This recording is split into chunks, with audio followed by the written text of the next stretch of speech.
નમસ્કાર મિત્રો, સ્વાગત છે તમારું અમારી ચેનલ પર એક નવા વિડીયોમાં। હું વિદ્યાનગર હતો ત્યારે લાઈફમાં પહેલી વખત કોઈ હોટેલમાં જમવા ગયેલો। એ પહેલાં નાસ્તાની કોઈ નાની મોટી દુકાને ભેળ, દાબેલી એની સિવાય કંઈ ખાધું જ નહોતું। ક્યારેક એક કોલેજમાં એક ફ્રેન્ડનો બર્થડે હતો। એણે ફ્રેન્ડ સર્કલની હોટેલમાં જમવા માટે બધાને ઇન્વાઇટ કર્યા।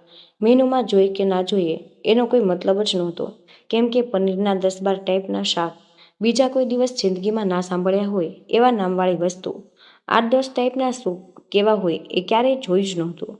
અને બન્યું એવું કે અમે 12 લોકો હતા જેને ઇન્વાઇટ કરેલા, અને બીજી 3 ફ્રેન્ડ સિટીમાં મોટા થયેલા હતા।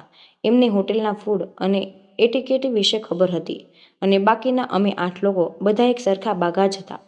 શું મંગાવુંના જવાબમાં અમે 8 બાઘાએ એકબીજાને ખો આપી કે તું મંગાવ, તું મંગાવ, તું મંગાવ, કેમ કે એકેયને ખબર નહોતી કે કઈ વસ્તુ કેવી આવે, ને મંગાવ્યા પછી જો ના ભાવ્યું તો ઠીકરું પોતાની ઉપર ફૂટે। છેલ્લે જે પહેલી 4 ફ્રેન્ડને મેનુના ખબર પડતી હતી એમણે પનીર તુફાની અને પનીર ટીકા મસાલા સાથે બટર રોટી ને બટર નાન, છાશ, પાપડ એવા ઓર્ડર પ્લેસ કર્યા। રેસ્ટોરન્ટની સિસ્ટમ પ્રમાણે ચેપ્ટર આગળ વધ્યું। બધા જે ટેબલ પર ગોઠવાઈ ગયા ત્યાં ડીશ, વાટકા, ચમચી, ટીશ્યુ પેપર વગેરે બધું એક એક કરીને ગોઠવાઈ ગયા। હોટલ સ્ટાફના વેટર બધું જ ગોઠવાઈ ગયું એટલે એક ભાઈ એપ્રોન પહેરીને હાથમાં જગ લઈને આવ્યા। એની સાથે બીજો એક ભાઈ પ્લેટમાં લીંબુના ફાડા લઈને આવ્યો।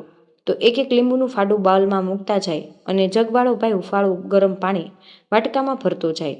એ બંને ગયા એટલે અમારામાંથી 4ને ખબર હતી કે એ શું હતું, પણ ભેગા અમે 8 બાઘા પણ હતા। અમને એમ કે હશે કંઈક યુનિક આઈટમ। હમણાં ઓર્ડર કર્યા એમાંથી તો 3 જણાએ તો એ પાણી પી પણ લીધું, અને હું હજી તો વાટકો ઉપાડવાનો જ હતો ત્યાં વિદેવની મમ્મીએ ઈશારાથી ના પાડી કે એ પીવાનું નથી। મને જેવી તેવી લાઈટ થઈ ગઈ કે કંઈક લોચો માર્યો છે, એટલે હું વાટકો એક સાઈડ સરખો મૂકવાની એક્ટિંગ કરીને પાછો હતો એમને એમ બેસી ગયો।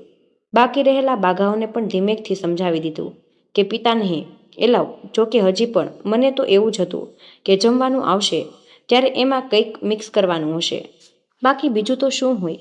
એ પછી સૂપનો રાઉન્ડ આવ્યો, પછી જમવાનું આવ્યું, છેલ્લે આઈસ્ક્રીમ આવ્યો। જમવાનું પત્યું ત્યારે પેલા જે 4 અનુભવી હતા તેમણે શરૂઆતમાં આવેલા ગરમ પાણીના વાટકામાં લીંબુ નીચેઓને હાથ ડૂબાડ્યા ત્યારે ખબર પડી કે આ પીવાનું નહીં, હાથ ધોવાનું મટીરિયલ હતું। બસ પેલા ટીશ્યુ પેપરના જોક્સવાળો ના થાય એટલું ભગવાનનો આભાર, બાકી ટીશ્યુ ખાઈને બોલવું પડત કે આ તો સાવ મોળું છે। મિત્રો, કમેન્ટ બોક્સમાં અમુક મિત્રોએ એ પૂછ્યું કે પોસ્ટ એડિટ કરીને જણાવી દો કે ફિંગર બાઉલ છેલ્લે આવે એ મને ખ્યાલ છે, પણ ઉપર જે વાત લખી એમ ફિંગર બાઉલ પહેલાં આવી ગયા હતા એ પહેલાં કેમ મૂકી ગયા એ હોટલવાળો સ્ટાફ જ જાણે। મેં તો જે વસ્તુ જે સિક્વન્સમાં આવેલી એ જ લખ્યું હતું। મિત્રો, તમારે આવો દાવો કોઈ થયો હોય તો કમેન્ટમાં જરૂર જણાવજો। અને આજની આ વાર્તા તમને જરા પણ ગમી હોય તો વિનંતી છે કે હજુ સુધી વિડીયોને લાઇક ન કર્યો હોય તો વિડીયોને લાઇક કરી અમારી આ ચેનલને સબસ્ક્રાઈબ જરૂર કરી દેજો। જય શ્રી કૃષ્ણ, રાધે રાધે, ધન્યવાદ। વિડીયોને અંત સુધી જોવા બદલ તમારો ખૂબ ખૂબ જ આભાર।